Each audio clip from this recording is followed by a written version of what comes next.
চলে গেলাম আমরা একদম জঙ্গলের ভিতরে হাতির পিঠে চেপে। একটা অদ্ভুত অনুভূতি ছিল, মানে একটা অদ্ভুত অভিজ্ঞতা বলতে পারি। মানে এত ভালো লাগছিল, আর সামনে থেকে ওয়ান হর্ন রাইনোকে দেখতে পাবো, এটা যেন আরও একটা অভিজ্ঞতা। তো হাতির পিঠে চেপে তো যাচ্ছি কোনো রকমের ঘুরতে ঘুরতে। ঘোড়ার পিঠে তো চেপেছি অনেক, কিন্তু হাতির পিঠে কিন্তু আমার এটা প্রথম চাপা। যেতে যেতে যে হাতি চালাচ্ছিল চালক, তার সাথে কিন্তু আমরা বেশ হাসি মজা গল্প করতে করতে যাচ্ছিলাম যে এই জঙ্গলটার কি নাম, জঙ্গলটা কখন কিভাবে হাতি সাফারি মানে এলিফ্যান্ট সাফারি কখন কখন হয়, কিভাবে হয়, বা এখানের যে জঙ্গলের যে এলিফ্যান্টদের তারা কিভাবে এদেরকে প্রোটেক্ট করে, সবটাই ওনার কাছ থেকে জানার চেষ্টা করছিলাম। আমরা যে এলিফ্যান্টটাতে চড়েছিলাম তার নাম ছিল বনমালী, আর ওরা নাকি সবসময় সমস্ত সবাই সঙ্গীদের নিয়ে যায়। তো একজনের নাম ছিল বনমালী, একজনের নাম ছিল কি রত্নমালা, এরকম বিভিন্ন ধরনের নাম ছিল। আর এই দেখো, একদম সামনে থেকে ওয়ান হর্ন রাইনোকে দেখতে পাচ্ছি, একদম সামনে থেকে।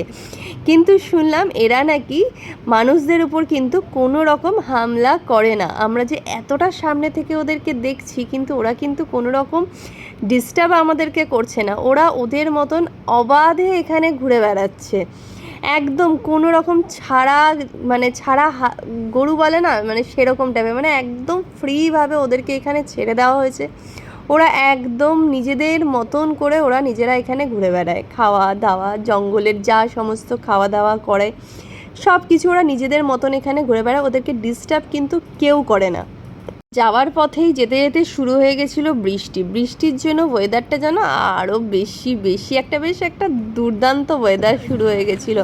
আমরা ভাবছিলাম যে খুব গরম পড়লে কি হবে, বাট বৃষ্টিটাও হলে খুব বৃষ্টি হলে একটা অসুবিধা হতো বই কি, কিন্তু খুব বৃষ্টি কিন্তু হয়নি, জানো তো, অল্প স্বল্প বৃষ্টি হয়েছিল। ওদের কাছে ত্রিপল ছিল, অনেকে ছাতা নিয়ে গেলে যেতে পারো, আবার ওদের কাছে ছাতা থাকলে ওরা প্রোভাইড করে যে হ্যাঁ আমাদের কাছে ছাতা আছে, আপনারা ইউজ করতে পারেন। তো ওই ছাতা থাকলে ছাতা দেবে। আর আমরা যে হাতির পিঠে চেপেছিলাম ওনার কাছে ত্রিপল ছিল, তো আমরা ত্রিপলই হালকা করে একটুখানি মাথার উপর দিয়ে দিয়েছিলাম। বেশিক্ষণ বৃষ্টি হয়নি, অল্প স্বল্প একটু বৃষ্টি হয়েছিল, তো তারপরে আবার থেমে গেছিলো। তো বেশ ভালো লেগেছে। ফাইনালি তোমাদেরকে আরেকটা জিনিস বলি, আমাদের এই এলিফ্যান্ট সাফারি আর জিপ সাফারি দুটো নিয়ে আমাদের চার্জ পড়েছিল 8,000 টাকা। মানে এলিফ্যান্ট সাফারির জন্য 4,000 টাকা, আর জিপ সাফারিতে কিন্তু 4,000 টাকা।